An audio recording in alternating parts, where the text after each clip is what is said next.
That felt very emotional. I wasn't expecting that. Hey everyone, welcome back. For those of you who are new here, my name is Jacob Williams. I am a professional music producer and composer. Today, we're going to be reacting to a song that I've just seen everywhere, things like wildfire at this point. We got Chappell ROAN, The Subway. I believe this is the follow-up single to her song, The Giver. I have listened to that song. I've also listened to a lot of songs off of her album, Rise and Fall of a Midwest Princess. I've had to listen to her a lot for work purposes. A lot of my clients like to use Chappell ROAN as sort of a pop staple for anything electropop, synth pop, you name it. Her sound is very diverse from what I've heard. I haven't listened to Rise and Fall of a Midwest Princess in its entirety, but I have heard the hits like Hot to Go, as well as Good Luck Babe.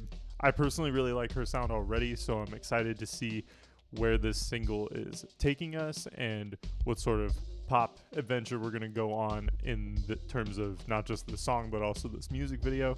So without further ado, let's go right in. Before we proceed, I want to give a quick disclaimer.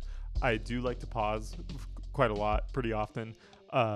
What I like to do on this channel is sort of dissect songs on the go as we're listening to it. So if I hear anything of interest or I hear anything that sort of makes the track shine or sort of gives it some sort of special air or makes it interesting, I like to give it attention right then and there before I forget. So we're gonna go ahead and give it a listen through, and let's see where it takes us.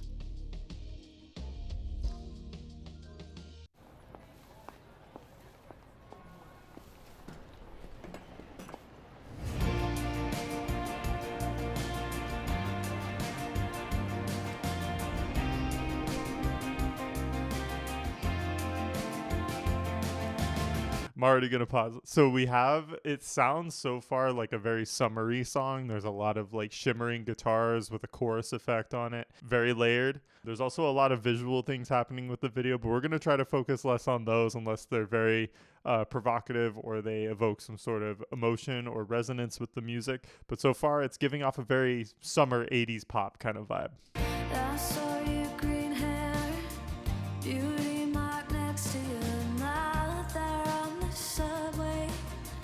I nearly had a breakdown a few weeks later. Somebody wore your perfume, it almost killed me. I had to leave the room. We're starting to progress into the next part of the song, and I already want to point out Chappell has like a very sort of yodely quality to her voice. It's very has a lot of country Midwest roots to it. It feels very full. It has a lot of sort of intimate layering going on here. So what I mean by that is we have the main vocal sitting on top of the mix. And it's actually, the vocals seem a little quieter on this mix compared to songs like Hot to Go. You have some sort of doubled vocals and triple layered vocals, but they're very quiet in the mix. They're not very pronounced. You can hear that. It's sort of sounds like it's just one very big voice, but the overall thing is mixed very quietly. Just another day, it's not over till it's over. It's never over. It's just another day, it's not over till it's over. It's never over. I don't look for you. That felt very emotional. I wasn't expecting that. Even when I saw what the song's title was and when I saw the thumbnail for the music video, I wasn't expecting a very emotional pop song. So let's break down what we just heard right there. It sounded like it transitioned from 80s to 90s. I almost started to get Cranberries kind of vibes from it. It felt very open yet intimate. The band elements are kind of just doing their thing below Chappell. Her vocal style evolves into this sort of big, wide, soaring sort of vocal technique, and it's very melodic, very kind of carrying the song in a way. It almost feels like the song was sort of built around the main vocal part, as opposed to singing over a sort of jammed up instrumental that was already made. You on the staircase, or wish you thought that we were still soulmates. But I'm still counting down all of the days till you're just just another girl on the subway. Made you the villain. Kind of interesting before we keep going. So before we got to the part where it was very open and melodic and beautiful sounding, I thought that was the chorus. I almost feel like that was the chorus. I feel like what we were hearing before in some of those shots with her laying in the hair and all that, I thought that was the chorus because of how big it sounded. I think that was the pre-chorus actually. So that part where she says the lyric subway, I believe is probably our chorus. We're going to find out.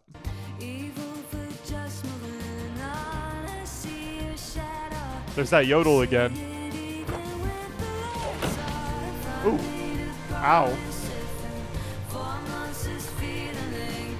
We're going to go away from the music here for a second. That doesn't look like it feels very good.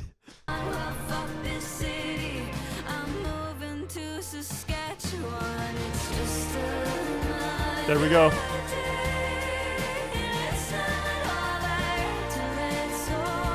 Oh.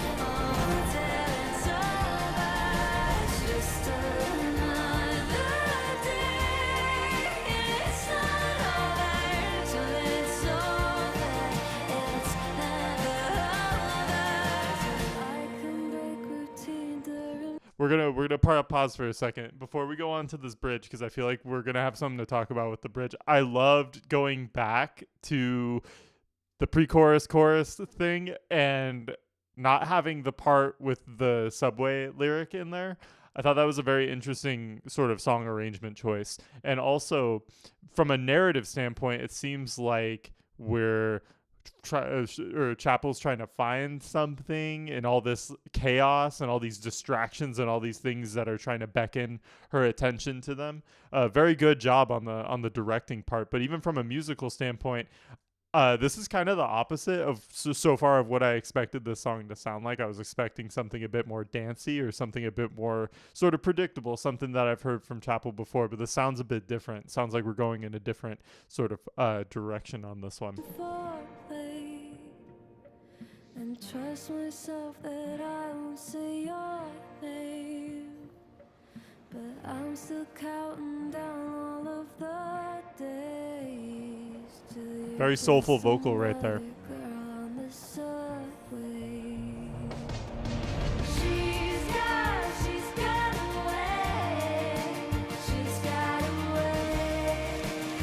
Oh, we're back to dragging stuff. Okay. That doesn't look like it hurts that bad.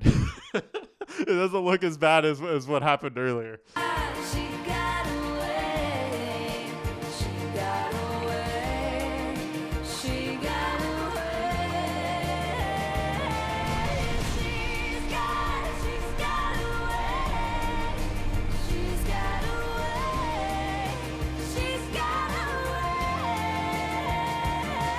We have these very big, the guitar layers that we heard in the beginning of the song are more wide now. They're more double tracked. They're more stacked on top of each other. They're more layered and processed and produced. And there's also the drums have picked up more. The bass has picked up as well.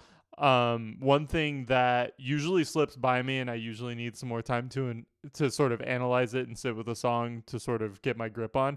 The bass actually goes up a couple steps. It doesn't just play the root note, kind of plays like a third and it plays a fifth.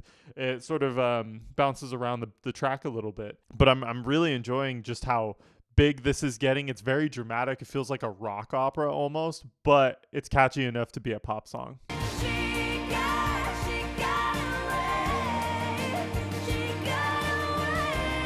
Ooh.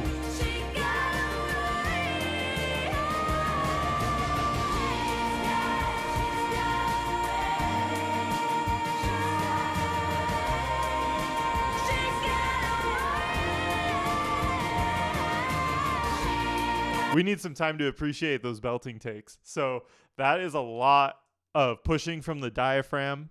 For Chappell to have to push out notes like that, that is a lot of control on her voice and also on her breath technique for being able to push out those belting notes. And then to layer another one on top of it leading into the next section is a very smart choice.